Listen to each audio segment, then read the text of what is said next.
like to be joined here by Jasper Carrott, who has a show coming up in the Cork Opera House on May 31st. Right on there, Steve. Yes, I'll be doing my show. I'm not too sure who I'm doing it with. I'm doing Dublin, Belfast and Cork, and on each venue I'm linked up with some local up-and-coming talent, but I don't know who it is. But it'll be something musical and humorous, and then I'll do my stand-up. Will the show be new material, or will it be the classics that everybody loves? Well, they're classics remixed. Like, for instance, I used to do car insurance claim form statements. I'm still doing them, but they're all new. I've collected them over the last 2 or 3 years. And if there is any old material there, it's all revamped and it's brought up to date. Plus, there's lots of new material. So I think it's like something like about an hour and 10, hour and 15 of comedy on the night. Do you enjoy playing gigs in Ireland? Love it to pieces. I mean, it's daunting. Ireland is daunting for comics because there's 3.5 million of them living there, and you have to compete with everybody.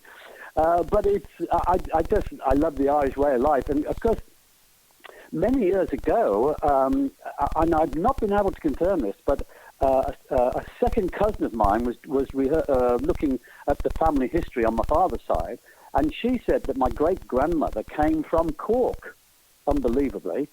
Yeah. So you've that connection here. Well, so I might go looking for family while you're over I am here? indeed, because I've looked and I can't personally find anything, but she swears blind that it's true. So when I'm in Cork, I'm going to have a good ferret around and see if I've got that Irish blood coursing round with me. Because like most Irish people, I don't use a watch. I just have a calendar that's as accurate as I have to be. That's it. Yeah, it's right. So I'm sure there's some Irish stuff running around inside me there. But it's always a delight to come to Ireland. And obviously, years ago, crikey, I'm talking sort of around about 2008, we came over to Ireland to play golf, and we played in Cork and Kerry. And it was terrific. The weather, mind you, the weather was brilliant, so it helped enormously. But Cork was a fascinating town, and I shall look forward to revisiting old haunts. Wonderful. Can I just ask you about like comedy at the moment? I know you've been doing it a couple of years at this stage, but in this kind of day and age where people get offended a lot by a lot of things, do you find comedy is getting a bit tougher to do? I think every comedian has to look very carefully at his material to make sure that it is that you're not pillorying people that don't deserve to be pilloried. For instance, up until sort of the late 70s.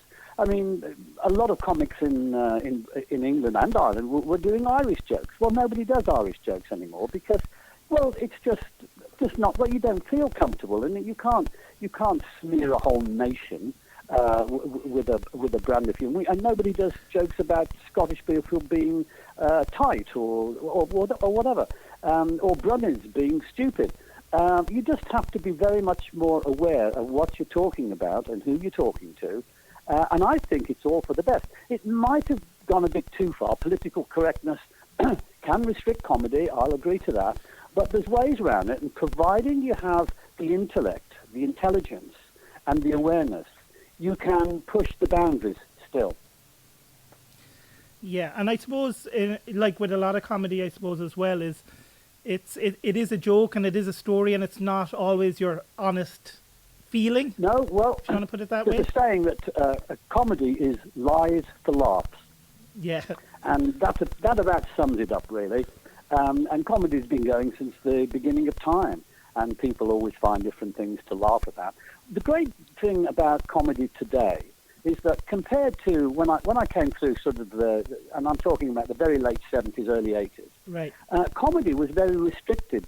Stand-up was still a victim of sort of one-line jokes and comedians in bow ties on the Silver Black show.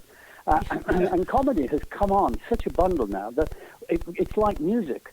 Whatever you want, it's catered for. If you like your comedy, really rude and full of swear words, you can find it. If you want something that's intelligent, it's out there. If you want something political, it's out there. If you want slapstick, it's out there. Comedy now is on the same level as music, and whatever you want, it's catered for. And I suppose comedy does very well in Cork. I suppose people love, like you said, the Irish people in general like a good laugh. Everybody likes a good laugh, and I worked Cork. They had a comedy festival there quite a few years ago. Again, I'm talking probably about 2005, something like that. Yeah. And I went over, and it was terrific. I was on one. I can't remember where it was. Bill Bailey was doing, I think, the Opera House, and I was doing somewhere else. And it was no problem at all. Just, they appreciate good humour, and that's why I'm coming back.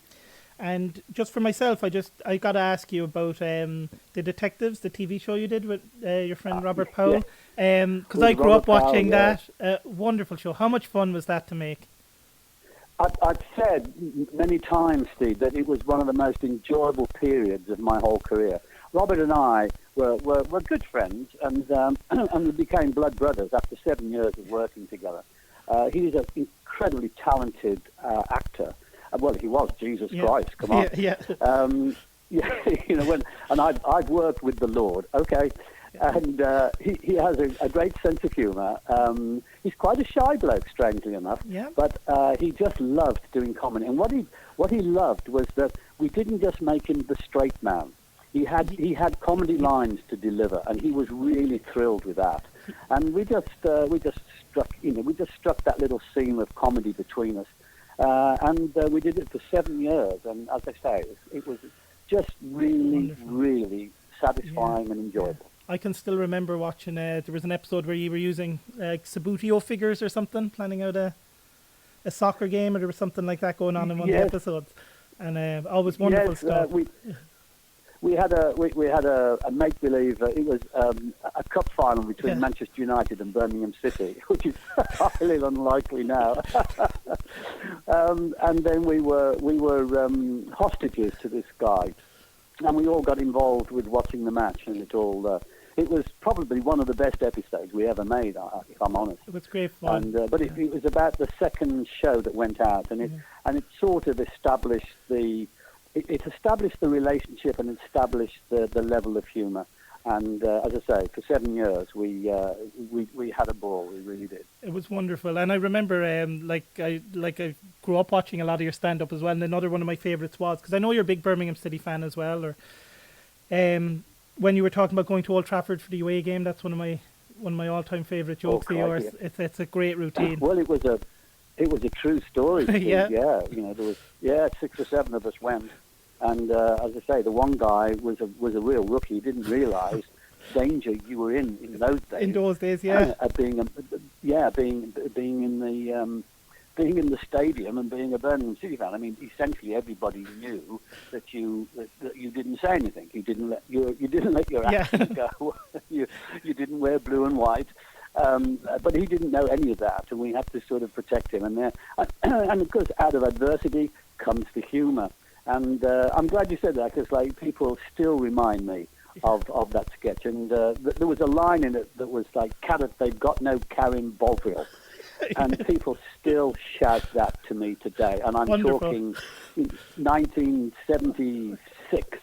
That's when I wrote it, 1976. And people still remember it. It's been one of the real joys of comedy for me personally, is that I have been a part of so many people's lives in some way. Like you were saying, Steve, I've been a part of your life. Not major, but a small part. Definitely. And I can't tell you how gratifying that is. Wonderful. And can I just bring up your daughter quickly, because a lot of people mightn't realise that your daughter is, of course, Lucy Davis, who's been in Wonder Woman and Sabrina and that. That's correct. Her career has really taken off. It has. I mean, she was around for a while, and then... was she in an episode of The Detectives as well? Sorry? Was she in The Detectives as well when she was younger?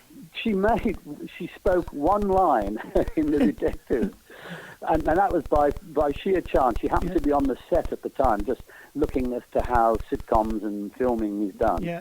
And there was this line, and the girl hadn't turned up, So they asked Right. Lucy to do it, and we often laugh about it. But, of course, what her career was halted in sort of her mid-early 20s. She had to have a kidney transplant. Right. And my wife donated the kidney. So her career went on hold. But then she came back, and she was in the office, The Office, of course, yeah.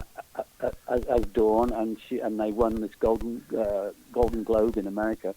And she's been living in Los Angeles for about 12 or 15 years. I can't remember now.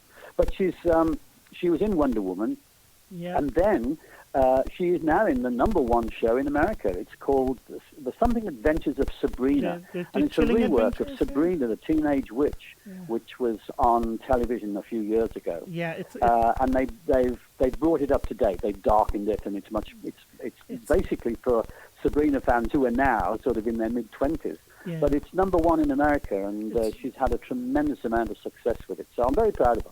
Very good. And of course, you did a HBO special yourself back in the day, and you were never tempted. Yes. You were never tempted to move over yourself. I was, yes. It was around about 1984, 85. But of course, I achieved quite a bit of success in America. But my children were growing up; they were all at school age, Right. and I didn't really want to make that massive move to America and uplift everybody and uproot everybody. And so I did what I wanted to do, was to satisfy myself that if I really worked, I could make it in America. And I came away with that feeling. Whether I would or not, Steve, I don't know. I'm sure you would have. Yeah. I remember that one of my greatest accolades was that I was recommended highly to an American, to a Los Angeles writer by Robin Williams, who saw me work in San Francisco, unbeknownst to me, and he was really enthusiastic about what I was doing to this guy in Los Angeles, this entertainment writer. I met Robin Williams about 18 months, 2 years later, in Los Angeles, and just had this magic sort of half an hour talking about comedy, and there was a legend in front of me, someone who I admired like you can't believe. I could imagine and so it. that was just fantastic, and of course that led to that HBO special in America. Wonderful. Yeah, I can imagine yourself and Robin Williams too. You're both very quick with the wit. It must have been a great fun half hour. He was 10 times quicker than me. Yeah, I could hardly get a word. No, I didn't want to talk. I just wanted to listen to him. Yeah. But it was a real privilege talking to him, and God, he's sadly missed. Yeah, very much so. And I know you love music. You obviously you had a big hit. You had a yes, it was. Funny enough, it was the only ever hit single that had no musical content. You're talking about a thing called Magic Roundabout, which was a Mickey take of a kids program that was. While it was for kids, adults used to watch it. Yeah. The B-side, the A-side was Funky Moped, which was musical, but it only sold 30,000 copies. But Magic Roundabout sold 840,000. Amazing. Unheard of quantities these days. That's but crazy.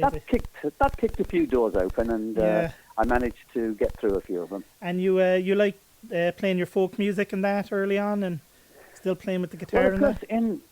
That's where I learnt my trade. I opened up a folk club in 1969 once a week, and then I started working at other people's clubs. And of course, I came through at the same time as Billy Connolly, who I used to bring him down from Scotland to work in the Midlands. So I used to do tours and stuff. And of course, Max Boyce and Mike Harding were all in folk clubs entertaining, and then of course we all moved on. And I mean, this is my 50th year in the business. So so it's nice to come back to Ireland in my 50th year. That's it. And music still a part of your show? Yes, not nowhere near as much as it was. Right. Only about 5 or 6 minutes or something like that. But I do a show over here, Steve, called Rock with Laughter, and I work with Bev Bevan, who was the drummer in the Electric Light Orchestra. Yeah. And I work with his band. I do the stand-up, and he does the rock, and we do quite quite a few shows, but Wonderful. we couldn't really bring it over to Ireland. People weren't available, and also it's quite expensive to bring the band. I'd imagine and so. Not having worked in Ireland for so long, I didn't know the strength of my box office. Yeah. As it happened, we probably could have done it. Well, but there's always next time, Steve. Always next time. We look forward to that. So just to recap at the end here, it's going to be the Cork Opera House on the 31st of May. There's still some tickets left, but people would want to get out there and start getting them. Yeah, well, I think you can have your own balcony at the moment. Can you? But yeah. But no, it will be wonderful to see everybody again. And if there's 10 people or 10,000, it's you just I do it, and they find it funny or they don't. But I'm expecting. I'm really looking forward to coming back for all sorts of reasons, and that's it's always great to make Irish people laugh, because if they're laughing, you can make anybody laugh. Wonderful stuff. So we're looking forward to you coming over. So again, if people want to get tickets, they can go to the Cork Opera House website or just call into the Cork Opera House and buy tickets at the box office. Thank you so much for taking time out to talk to us today. And it was wonderful to talk to you. Absolute pleasure, Steve. Thank you so much. I'll see you again. Thank you. Bye now.